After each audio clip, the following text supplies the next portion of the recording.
नमस्ते दोस्तों, स्वागत है मेरे YouTube चैनल इनोवेटिव आशुतोष पर। दोस्तों, कई बार पोलिंग ऑफिसर्स भूल जाते हैं कि किस लिफाफे में कौन सी चीज़ें जाएंगे। हालांकि सब कुछ लिखा हुआ उसमें रहता है एनवेलप के ऊपर में, लेकिन कौन सा एनवेलप खुला रहेगा, कौन सा एनवेलप सील्ड रहेगा, किस एनवेलप में कौन सा जाएगा। यद्यपि सीआई ने सारा कुछ लिख करके दिया हुआ, बहुत ही आसान कर दिया है। जो कलर कॉम्बिनेशन है, कलर कोडिंग, वो सारा करके दिया हुआ है। फिर भी इस वीडियो में मैं आपको बताऊंगा कि कैसे इसको याद रखें, कैसे इसको कंठस्थ रखें। साथ ही साथ मास्टर ट्रेनर्स के लिए भी ये बड़ा ही उपयोगी साबित होगा, जो मैं इसमें ट्रिक बता रहा हूँ, ताकि आप आधा घंटा 1 घंटा तक इस पर बातचीत करें और अच्छे से आप जो ट्रेनीज़ हैं, मतलब जो ट्रेनिंग लेने आए हैं, उनको आसानी से आप याद करा सकें।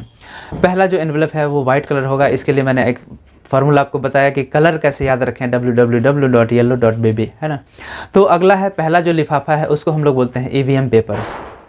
पहला लिफाफा हो गया बड़ा मास्टर लिफाफा, ईवीएम पेपर्स। इसमें 3 तरह के लिफाफे जाते हैं। इसको आप समझें कि काला रिपोर्ट रिकॉर्ड करो। काला मतलब काला लिफाफा। उसमें क्या होती है? उसमें होती है जो वीवीपीएटी से मॉक पोल के दरमियान पर्ची निकलती है, जिसके पीछे मॉक पोल का मुहर लगाते हैं जो लाल कलर का होता है। उन सारों को रबर से बांध करके काला लिफाफे में डाल करके उसको सील किया जाता है। उसमें पिंक पेपर सील लगाया जाता है, जिसके ऊपर पोलिंग एजेंट सिग्नेचर करते हैं, पीठासीन अधिकारी भी, प्रिजाइडिंग ऑफिसर भी सिग्नेचर करते हैं। तो काला हो गया रिपोर्ट। रिपोर्ट यानी कि मॉक पोल का सर्टिफिकेट या मॉक पोल का रिपोर्ट, वो 1, 2 और 3। अब बोलेंगे कि इसमें तो 5 पार्ट होते हैं, 4 और 5 भी होते हैं। तो 4 और 5 जो है, ये जब मशीन बदली जाती है, ईवीएम बदली जाती है, मॉक पोल के दरमियान बदलती है, तो उसको 4 भरा जाता है। यदि एक्चुअल पोल के दरमियान बदला जाता है कोई मशीन, तो उसके लिए 5 भरा जाता है। समझ गए? तो इसलिए 4 और 5 जो है वो हमारे सेक्टर ऑफिसर कलेक्ट कर लेते हैं, इसलिए यहाँ पे नहीं जाता है। तो पहला हो गया काला लिफाफा, दूसरा हो गया रिपोर्ट वाला लिफाफा, मतलब 1, 2 और 3। तीसरा हो गया रिकॉर्ड। ये रिकॉर्ड क्या होता है? तो रिकॉर्ड मतों का लेखा जोखा, यानी कि 17C की एक प्रति भरी हुई जो है, और उसमें पीठासीन का सिग्नेचर एंड उनका मोबाइल नंबर और उसमें प्रभेदक मुहर का चिन्ह लगा करके जमा करेंगे। ये हो गया पहला लिफाफा। दूसरा लिफाफा को आप ऐसे याद रखें, वो भी वाइट कलर का होता है। मैंने आपको बताया कलर कॉम्बिनेशन का फॉर्मूला, जो ट्रिक है। तो दूसरा लिफाफा हो गया कि अंधे के साथी ने रजिस्टर और डायरी के साथ विजिट किया। अंधे के साथी ने रजिस्टर और डायरी के साथ विजिट किया, यानी कि इसमें 4 तरह के छोटे लिफाफे हैं। पहला बड़ा लिफाफा में 3 तरह के लिफाफे थे, काला, रिपोर्ट, रिकॉर्ड करो। दूसरा जो बड़ा लिफाफा है, इसको हम लोग बोलते हैं स्क्रूटनी लिफाफा, और इसमें 4 तरह के छोटे लिफाफे होते हैं। हमने कहा अंधे के साथी ने रजिस्टर और डायरी के साथ विजिट किया, यानी कि अंधे और जो शिथिलांग हैं उनके लिए जो फॉर्म होता है, उनके लिए जो सूची होती है और उनके साथियों द्वारा जो घोषणा होती है, फॉर्म 14A, उसमें लिस्टिंग करते हैं हम लोग, जबकि उनकी घोषणा जो है वो अनुलग्नक 18 यानी कि एनेक्सर 18 में लेते हैं। तो ये वाला जो प्रपत्र है वो सारा पहला लिफाफा में, एक लिफाफा में हमने डाला। दूसरा जो है लिफाफा है वो रजिस्टर। तो रजिस्टर क्या हुआ? ये होता है मतदाता रजिस्टर। मतदाता रजिस्टर यानी कि 17A जो भरा हुआ है, तो इसको जो है वो दूसरा लिफाफा में, एक और लिफाफा होगा उसमें भरेंगे। एक और लिफाफा होगा जिसमें होगा डायरी, यानी कि पीठासीन अधिकारी की डायरी, प्रिजाइडिंग ऑफिसर्स डायरी, उसको भरेंगे। और जो लास्ट बचा विजिट सीट, अंधे के साथी ने रजिस्टर और डायरी के साथ विजिट किया, तो विजिट यानी कि विजिट सीट का एक लिफाफा होगा, उसमें वो हो जाएगा। अब आते हैं तीसरा तरह का जो मास्टर लिफाफा है, बड़ा लिफाफा, जो वो भी वाइट कलर का होगा, लेकिन ये सारे सील्ड होंगे। याद रखिए, जो दूसरा बड़ा लिफाफा में हमने बताया मतदाता रजिस्टर वाला, वो सील्ड होगा, और पहला वाला में काला जो लिफाफा है वो सील्ड होगा। अभी तक मैंने 2 लिफाफे बताए सील्ड होंगे। अब आते हैं तीसरा लिफाफा, जिसको हम लोग सांविधिक बोलते हैं। ये भी वाइट कलर का होता है, और इसमें टोटल 5 तरह के छोटे लिफाफे होते हैं। इसको ऐसे समझें कि टेंडर ने टेंडर को चिन्हित पर्ची के साथ चैलेंज किया। तो इसका मतलब क्या हुआ? टेंडर ने टेंडर को, तो टेंडर हो गया कि जितने टेंडर वोट पड़े, तो उसका बैलेट पेपर और उससे संबंधित जो लिस्ट है एक लिफाफा में जाएगा। दूसरा लिफाफा वो सील्ड होगा। दूसरा लिफाफा होगा वो भी टेंडर का होगा, तो टेंडर बैलेट पेपर रेस्ट जो बच गए उसको भी एक लिफाफा दूसरा जो है उसमें भर करके उसको सील्ड कर देंगे। तीसरा हो गया मार्क्ड कॉपी, जो इलेक्टोरल रोल की है, मतदाता सूची की जो चिन्हित प्रति है उसको हम लोग अगले लिफाफा में भरेंगे। और उसके बाद अगला है मतदाता पर्ची। पर्ची यानी कि मतदाता पर्ची, जो P2 ने पर्ची जारी की उन सबको बांध करके या नथी करके रबर से लगा करके उसको अगले लिफाफे में भरेंगे। और अगला जो है चैलेंज। चैलेंज यानी कि अभ्याक्षेपित या चुनौती वाला जो भी मत पड़ा उससे रिलेटेड जो फॉर्म है 14, ठीक है, वो और उसको भी सील्ड कर देंगे और फिर इसमें भरेंगे। तो इसमें 5 तरह के लिफाफे हो गया। टेंडर ने टेंडर को चिन्हित पर्ची के साथ चैलेंज किया, तो ये 5 तरह के हो गए।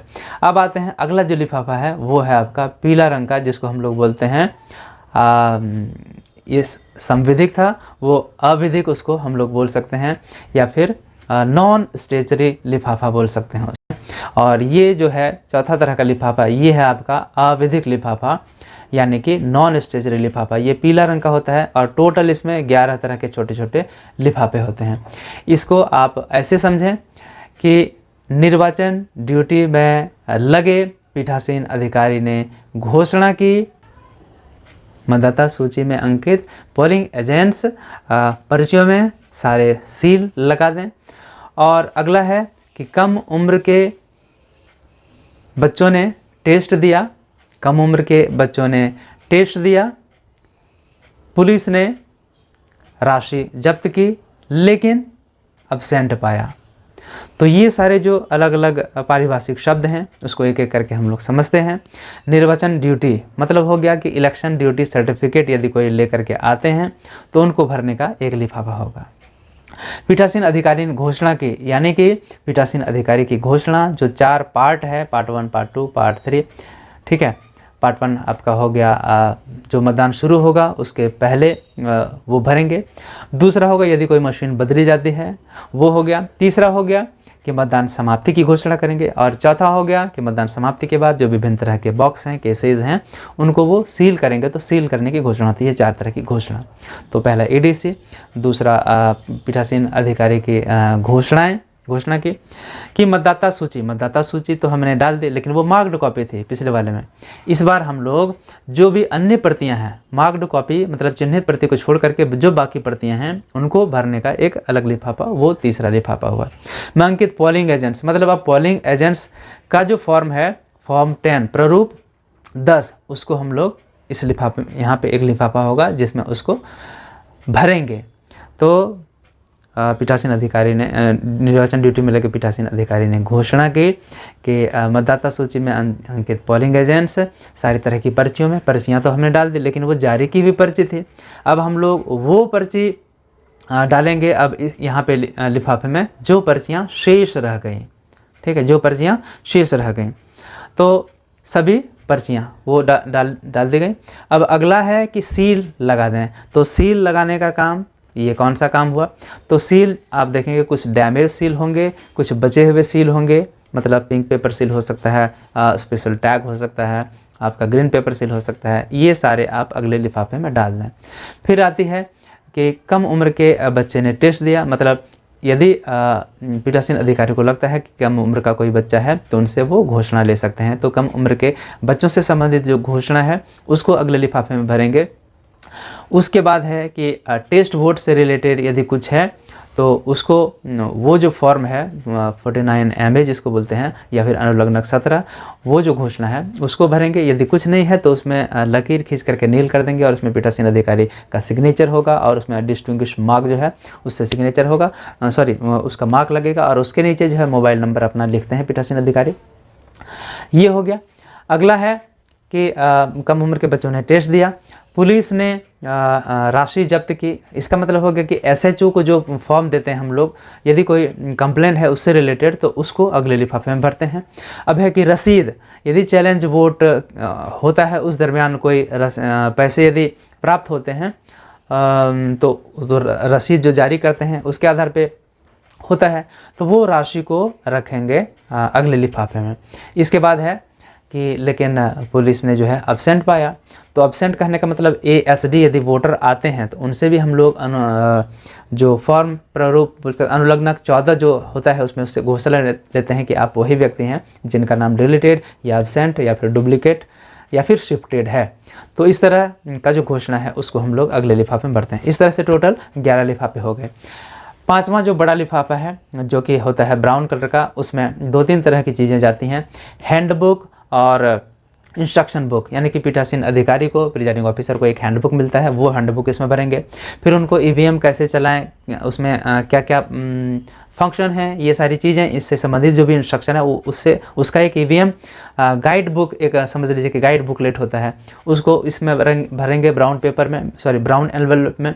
और जो इंक है जो शेष बच गई उसको बढ़िया से टाइट करके, ऐसा नहीं कि उसको आप कहीं फेंक दें या कहीं कुछ कर दें, नहीं, क्योंकि ये गलत होगा, ये अपराध है। तो उसको आप बढ़िया से टाइट करके इस लिफाफे में भर दें।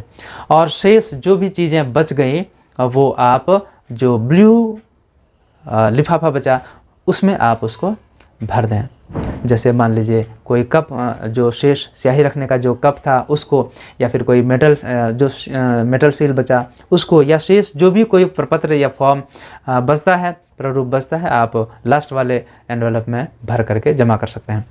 तो यहाँ मैंने 2 लिफाफों का जिक्र किया, बड़ा EVM पेपर्स बड़ा लिफाफा पहला वाला वो खुला रहेगा, लेकिन उसके अंदर जो काला लिफाफा होगा वो सील्ड रहेगा। दूसरा लिफाफा मैंने जिक्र की स्क्रूटनी वाला लिफाफा, वो भी खुला रहेगा, लेकिन उसमें एक लिफाफा होगा जिसमें मतदाता रजिस्टर होगा, फॉर्म 17A जिसको हम बोलते हैं, वो आपका सील्ड रहेगा।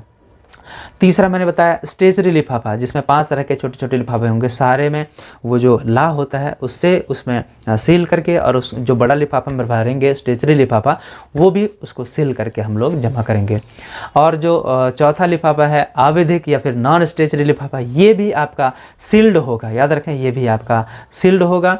इसके बाद जो 5वां लिफाफा है उसको भी आप सील ही कर दें, और जो छठा है उसको भी आप सील कर दें, ताकि जो सामग्री है, वस्तुएं हैं, उससे बाहर गिरे नहीं, कहीं इधर उधर बिखरे नहीं। तो ये था विभिन्न तरह के लिफाफे, उनको याद रखने का तरीका। उम्मीद है आपको ट्रेनिंग लेने में और ट्रेनिंग देने में और इन लिफाफों को इन ट्रिक्स के माध्यम से याद करने में बहुत मदद मिलेगी। पूरा वीडियो देखने के लिए आपका हार्दिक धन्यवाद। मिलते हैं अगले वीडियो में फिर कोई नई जानकारी के साथ। शुक्रिया।